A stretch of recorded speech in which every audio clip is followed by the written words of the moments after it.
Okay, we're going to go ahead and get started with Coach Johnson. First question, we'll go to Sean Fagan. Thanks for being here, Coach. So, tough loss today against UCLA. It looked like it was starting well, though, with the team being up 2-0 in the first inning. And then after that, of course, the offense kind of dried up. Weren't a lot of hits, nothing much going on. So I'm wondering, what do you feel what it was that happened? Was it that the UCLA pitching may have exploited something in your hitters, or was it just one of those days where when a pitcher gets hot, there's really nothing the other team can do? What did you see? Yeah, I thought we got off to a good start in the first inning. There was a bat or two in there where I actually thought we could have made it more than two, where we thought we let Nick Nastrini off the hook. He's got a good arm. There's a number of pro scouts in there to see him. And fastball up to 95, a couple good breaking pitches. And we kind of had chances the next couple innings and didn't really cash in on those. Where I felt like if we could have maybe separated a little bit more, it might have put a little more pressure on them. So, I would tip my hat to, him kind of holding it together. And our bullpen did a good job with Sam and Karos. So I think it was more about that than anything else. And then last question for you, Coach. So it looked as if UCLA didn't really get started. I mean, your team was still tied after the third inning, and then in the fourth, they took the lead and then kind of started a big run after that in the fifth and sixth. Do you feel that, like, what your pitching was? Do you feel that maybe they'd seen enough of your pitcher that day that they were able to be successful hitting? Or again, is it just one of those things where as their defense got hot, then their offense did? It's just one of those factors that you can't control. No, I mean, we certainly want to be able to control it. I would simplify it today of they played better than us. They definitely won the battle of the bullpen for sure. I mentioned those two guys did a good job. They played really good defense all weekend. They have a really athletic team, and I thought they handled the baseball really well. And then, offensively, TJ wasn't really sharp, and so we tried to maybe change the look, and went to a couple other guys, and I think their at-bats today were just better than they were the previous 2 days. And again, I'll tip my hat to them. They simply played pretty well today in all three phases. Thank you, Coach. Next question, we'll go to Michael Lev. Given what you just said about kind of the battle of the bullpens going their way, how do you feel about the pitching depth that you have right now? It's pretty clear you've got some standout guys at the back end of the bullpen, some standout guys at the front end of the rotation. What about kind of, I guess, in between?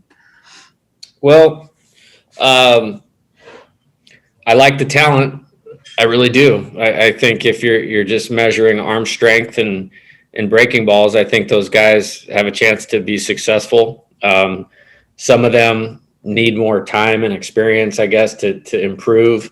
And, we certainly don't want that to come at the expense of basically them scoring in 6 of the 8 innings today.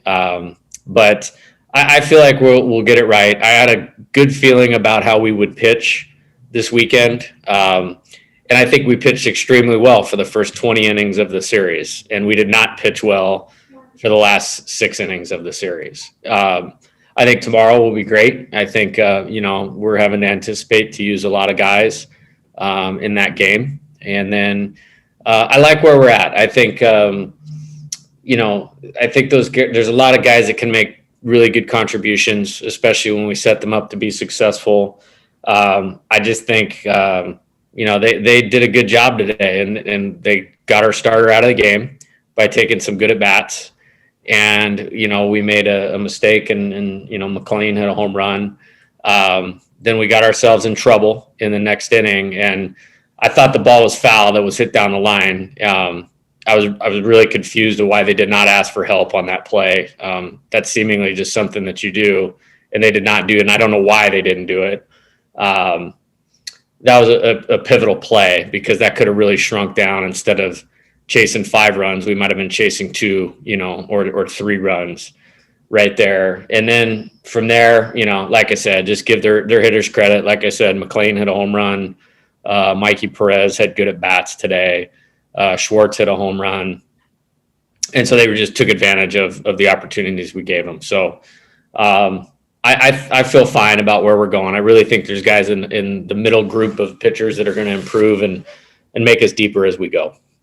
I know you've often said that everyone kind of develops at their own rate, and you kind of, some guys are really good early in their careers and some guys it takes a little bit longer. It seems like Riley Cooper is someone who is emerging as a freshman. Is there something about his makeup that has enabled him to handle a lot of these high pressure situations? Yeah, he's a winner. I mean, I think he didn't really have a senior season last year, but his track record in high school is, if you dug up his statistics, it'd be pretty overwhelmingly like, whoa.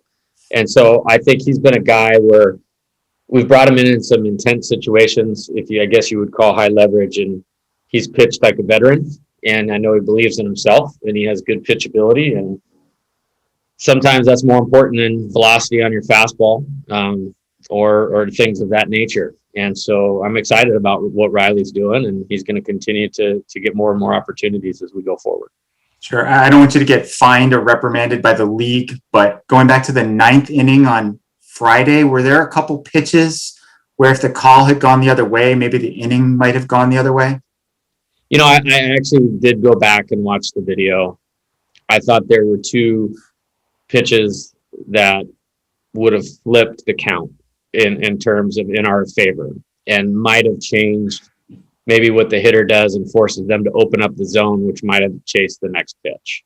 I think Randy, who was behind the plate that night, Randy Sutton, is one of the best umpires in our league. And I have no problem with him being behind the plate on a Friday night at all. I do, the umpire is going to have a better view than us in the first base dugout, but, I thought a couple of those were pretty good. And that's really, I was more disappointed in today, the situation of today, to be honest with you, like that they should have got together and asked for help. Sure. And this is sort of an impossible question to answer, but we saw Dante Williams make an unbelievable catch. I think it was Friday night, diving onto the track. Is it possible to rate all of his diving catches? Like, where would you place that one among all of the ones that you've seen?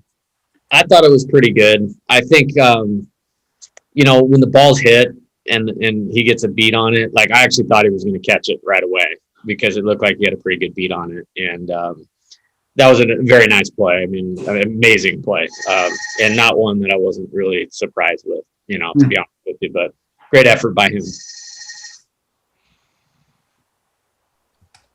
Are there any more questions for Coach? Yes, Matt Moreno, go ahead. I know maybe it's difficult to talk about this after, losing a series, but what were some of the things that maybe encouraged you this weekend? Yeah. We're down 2-0, against their pitching staff at nighttime. It's hard to put runs on the board. And, I thought Jacob's home run and Dante's at bat before that and got us back in the game. And then the next inning, we had the go-ahead run at second base with 1 out. So I felt like we were very poised. Thought we got out of ourselves a little bit early in the game against Zach Petway, who in my opinion is one of the best pitchers in the league. But I thought staying into that game, pushing it to the 9th inning, it actually helped us the next day because they had to go to Sean Mullen, who was their closer, and, to get a couple runs off him and whatnot. I thought yesterday was a great game, great day for our program. Hit 4 home runs off of really good pitching. Jesse Bergen is going to be a draft. I just mentioned Mullen. And the competitiveness of our team was fine. I don't have a lot to say about today. They pitched better than we did. They played better defense, and they took some quality at bats. And, they're top 10 team or whatever they are for a reason. Our job is to come out focused and determined and be better tomorrow than we were today. So, I think there are some things to be encouraged about. I think there's the identity of our team in terms of, being in the fight and competitive. Even when we're down 9-3, guys are still trying to put good at bats together, and staying with it. So I don't think we're going to be out of many games. I think that was the first time it felt like at all we were ever out of a game, 19, 20 games into the season, whatever we are. And so I'm looking forward to getting back out there tomorrow. I'm looking forward to getting back home next weekend. It's not going to get any easier. We have a couple really, really tough opponents coming up, and And I wouldn't have it any other way, especially with this team. I think we're going to improve. I think some of those pitchers are going to get a little bit better. I think some guys learned some things this weekend of how important it is to stay inside their approach. And I think this series will benefit us. I mean, I certainly wish we would have been on the right side of 2 out of 3. But I think, they're not all was lost. And I think I'm really looking forward to getting back on the field tomorrow. I'm glad we have that opportunity. Next question, shotgun Spratling. Yeah, Jay, kind of in the same vein, just where do you feel like this team is at, and what does it tell you? UCLA's our preseason number 2. Their pick is probably to win the Pac-12. To have this series with them, where do you feel like you're at heading into the rest of the Pac-12 schedule? I think every series is going to be tough. I mean, on the external side of things, this is a high-profile one, in terms of them being ranked high. Us having a very prolific offense, had played well, had done some good things in the non-conference schedule. But I think next week is going to be challenging, with Oregon. I think the week after that against Arizona State is going to be challenging. Like I said, I feel really good about the competitive nature of our team. I think there's a lot of different ways we can win games. I think we need to stay the course and be mentally strong and be focused on what's in front of us. And that's LMU tomorrow, who has a lot of Pac-12 wins under their belt in the non-conference schedule. So, and then we'll get home tomorrow night and then kind of regroup and get ready for Oregon. But, I'm disappointed today. I would have liked to have won that game and played better and continued the good start and from yesterday. But, really for me, it's about moving forward and I like our team. And I'm really excited about the 40 plus or whatever games that we have left. Next question back to Michael Lev. They did a really good job against Holgate and Bossier over the course of the series. I think they were combined 2 for 23. Did you notice anything in particular about the way that they attacked those guys? Well, I think they at least had 3 hits because I know Ryan hit a home run. I know Brandon had a hit today, and I know Ryan had a hit on Friday. But with that, Ryan hit a sac fly today. I thought Brandon was a little out of sorts, and he would be the first to tell you. I think it was nothing in terms of an elaborate pitch plan or any of those types of things. I feel like he got himself out a couple times. I feel like he missed some pitches to hit a couple times. And then they made a couple good plays on a couple balls that he hit. So you stack those up, that kind of says it for him. Ryan's a threat to hit a home run every time he comes to the plate. And, he got pitched tough a couple times. He got himself out a couple times.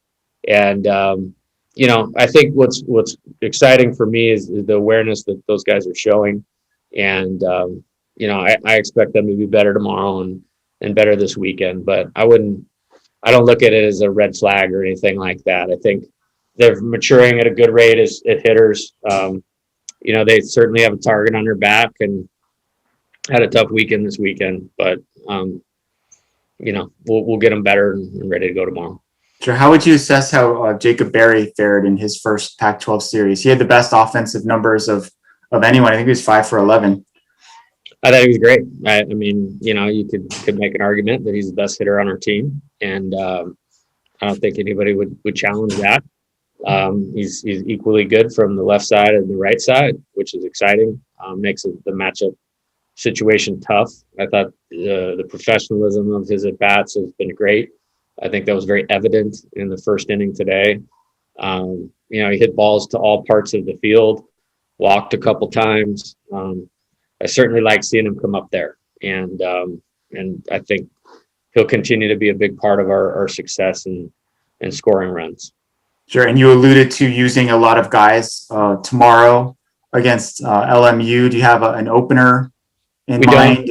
I'm going to take a shower after I talk to you guys, pop open the video. We met with the pitchers after the game today and talked about some things that we need to do better, wanted to do better, and prefaced it that we expect a number of guys to make a contribution tomorrow, and which will be good for us in terms of trying to win that game. And then, maybe setting some guys up for expanding roles here in the future. And I'm glad we have that opportunity. Great. Thank you, Coach. Thank you, everybody. That's all the time we have for today.